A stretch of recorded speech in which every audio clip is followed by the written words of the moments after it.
गुरुभ्यो नमः। हरिः ओम्।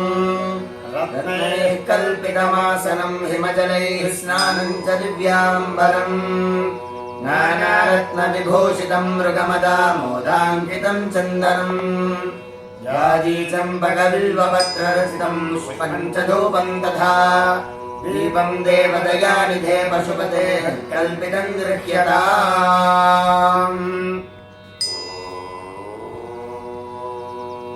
सौवर्णेन परत्नखण्डरचिते पात्रे घृतं पायसम् भक्ष्यं पञ्चविधं पयोदधियुतं रम्भाफलं पानकम् शाकानामयुतं जलं रुचिकरं कर्पूरखण्डोज्ज्वलम् ताम्बूलं मनसा मया विरचितं भक्त्या प्रभो स्वीकुरु।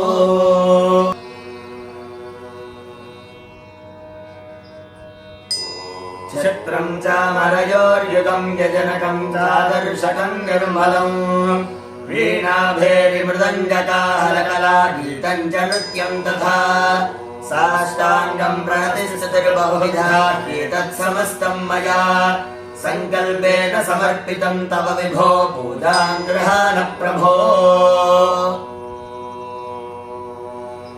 आत्मा त्वं गिरिजामतिः सहचराः प्राणाः शरीरं गृहम् पूजा ते विषयोपभोगरचना निद्रा समाधिस्थितिः सञ्चारः परयोः प्रदक्षिणविधिस्तोत्राणि सर्वा गिरः यद्यत्कर्म करोमि तत्तदखिलं शम्भो तवाराधनम्।